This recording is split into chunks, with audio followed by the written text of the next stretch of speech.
Habari za mchana ndugu zangu waandishi wa habari, karibuni makao makuu ya klabu Young African Sports Club hapa Jangwani jijini Dar es Salaam.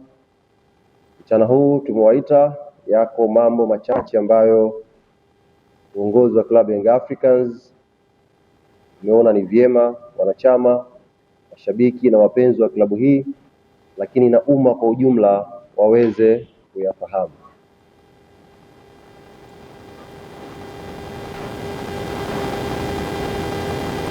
Siku ya jana uongozi wa klabu Young Africans tulishuhudia taarifa ya kamati ya usimamizi na uendeshaji wa ligi kuu Tanzania. Taarifa hiyo ikiwa inaeleza matukio mbalimbali juu ya michezo tofauti ambayo imechezwa kwenye ligi yetu, ikihusisha klabu yetu Young African Sports Club, lakini pia ikihusisha timu nyingine tofauti. Baada ya kuipitia taarifa hiyo kwa kina na kupokea maswali mengi kutoka kwa wanachama na mashabiki wa klabu yetu juu ya taarifa hiyo ambayo imetolewa na kamati ya uendeshaji na usimamizi wa ligi, uongozi wa klabu Young Africans kupitia kamati yake tendaji umeiandikia bodi ya ligi kuu Tanzania ikihitaji ufafanuzi, tukihitaji maelezo juu ya mambo kadhaa ambayo tumeyaona kwenye taarifa hile ya uendeshaji au kamati ya saa 72. Yako mambo matano ambayo uongozi wa klabu Young Africans umeandikia bodi ya ligi kuu Tanzania tukihitaji maelezo, ufafanuzi, tafsiri na miongozo mbalimbali ambayo imetumika na kamati ya saa 72 kwenye kuhukumu baadhi ya mambo au baadhi ya mambo ambayo tuliona hayakutolewa maamuzi yoyote na kamati. Jambo la kwanza ambalo uongozi wa klabu Young Africans umeiandikia bodi ya ligi tukihitaji ufafanuzi ni kuhusu adhabu ya mchezaji Selemani Mwalimu. Mchezaji huyu kwa mujibu wa kamati ya saa 72 taarifa yake ambayo imetokwa, mchezaji huyu amefungiwa mechi 3. Mchezaji huyu amefungiwa mechi 3. Lakini sote sisi ni mashahidi, msimu huu wako wachezaji 5 ambao wamefanya makosa yanayofanana na mchezaji Selemani Mwalimu. Lakini wachezaji hawa 5 akiwemo Ibrahim Baka wa klabu ya Young Africans, akiwemo Vitalis Mayanga wa klabu ya Mbeya City, akiwemo Alassane Kante wa klabu ya Simba, Jonathan Soa wa klabu ya Simba na Khalid Aucho wa klabu ya Singida Black Stars.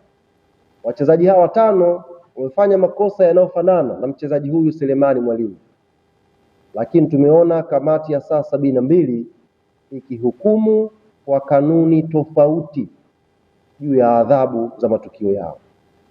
Tumeiandikia bodi ya ligi tukitaka kupata ufafanuzi wa kina na umma ukafahamishwa kwa kina kuna upekee gani wa tukio la Selemani Mwalimu lililopelekea kamati ya saa 72 kuchimbua kanuni nyingine tofauti na kanuni ambayo imeshahukumu wachezaji 5 msimu huu. Wachezaji hao walifungiwa mechi 5 na nyinyi wote ni mashahidi. Lakini mmoja amefungiwa mechi 3. Klabu ya Young Africans tumeandikia bodi ya ligi tukitaka kupata ufafanuzi juu ya jambo hilo. Na tunaamini ni taarifa ambayo sio sisi tu pekee tunahitaji, umma pia umepigwa na butwaa kwamba mchezaji fulani kafanya kosa fulani, lakini yeye amefungiwa mechi 3 na wachezaji wengine 5 Waliofanya makosa yanayofanana wamefungiwa mechi 5. Huyu mechi 3, huyu mechi 5.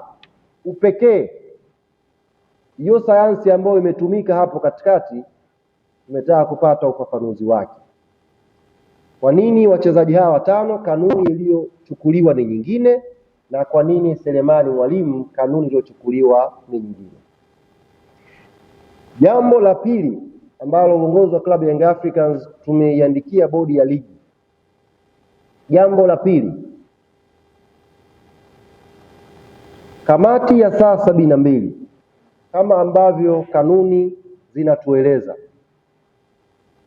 kwenye tukio la mchezaji Selemani Mwalimu, kamati hii imechukua muda mrefu kuja kutoa hukumu tofauti na wachezaji wengine au matukio mengine ya msimu huu kwenye ligi. Ikitokea matukio kwa mujibu wa taratibu, kamati hii ya usimamizi na uendeshaji wa ligi maarufu ikapewa jina la kamati ya saa 72 kwa kuzingatia saa ambazo watakutana baada ya mchezo fulani kumalizika na kuwa na matukio ya kujadili. Lakini kwa mchezaji Selemani Mwalimu, mchezo wa Simba dhidi ya Dodoma Jiji, kamati hii ya usimamizi na uendeshaji ya ligi imetumia muda mrefu kuketi kujadili mechi hiyo. Klabu ya Young Africans tumetaka kupata ufafanuzi, nini kilichelewesha kamati ya usimamizi na uendeshaji ya ligi kushindwa kuihukumu mechi ya Dodoma Jiji na Simba kwa muda ambao kanuni inatuelekeza. Ikapita muda mrefu ndio wakaketi na kuja kuijadili jambo hilo. Hiyo ni jambo la pili ambalo uongozi wa klabu ya Young Africans tumeliandika kwa bodi ya ligi tukihitaji kupata ufafanuzi wake. Jambo la tatu, kwenye taarifa ambayo tumeisoma, taarifa ambayo imetolewa na kamati ya uendeshaji na usimamizi wa ligi yetu,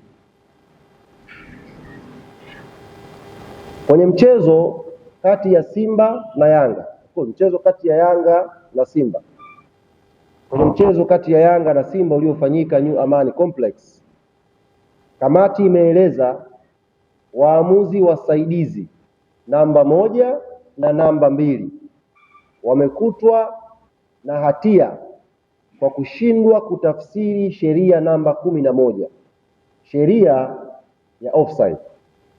Sheria namba 11, mwamuzi namba 1 na mwamuzi msaidizi namba 2. Kamati imeketi kutazama mchezo wa Yanga na Simba na ikabaini waamuzi hao wasaidizi namba 1 na namba 2 walishindwa kuitafsiri vizuri sheria namba 11. Klabu ya Young Africans tumeiandikia bodi kuuliza jambo moja.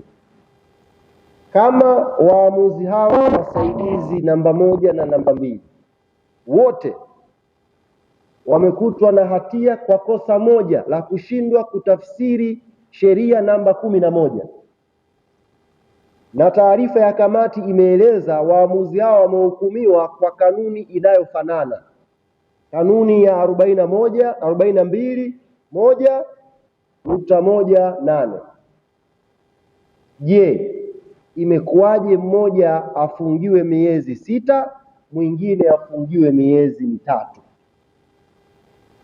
Klabu ya Young Africans tunataka tupate ufafanuzi wa kina. Kosa ni moja. Kamati imejiridhisha kwamba waamuzi wasaidizi namba 1 na namba 2 wote wameshindwa kuitafsiri sheria namba 11. Sheria hiyo ni sheria ya offside. Lakini adhabu imekuja, mmoja akafungiwa miezi 6, mmoja akafungiwa miezi 3. Tunataka tupate ufafanuzi wa kina. Je, huku ambako limesemekana kuwa goli, kamati ya saa 72 yenyewe ilijiridhisha kwamba Dube asingefunga? Kama huyu kamati iliketi ikasema goli ilishaingia, je, kamati ilijiridhisha ikaiona kesho kwamba Prince Dube asingefunga lile goli? Tunataka tujue sayansi iliyochakata hili jambo ili kuweka usawa, haki katika mchezo wetu wa mpira wa miguu. Ili kupata uhaki na usawa, klabu ya Young Africans tunataka tupate ufafanuzi wa kina, na tumeshaandika tayari kwa bodi ya ligi. Hapa kwenye adhabu, kama waamuzi wote walibainika wamefeli kwenye kuitafsiri sheria namba 11 ya mchezo wa mpira wa miguu, iweje leo mmoja afungiwe miezi 6, mwingine afungiwe miezi 3? Sayansi gani ipo hapo katikati? Baba, nimeuliza, je, kamati imehukumu huku kama kuna goli, alafu huku ikaona kwamba Dube asingefunga? Haya ni mambo ambayo uongozi wa klabu ya Young Africans umeyaandika kwa bodi ya ligi, na tunataka ufafanuzi wake.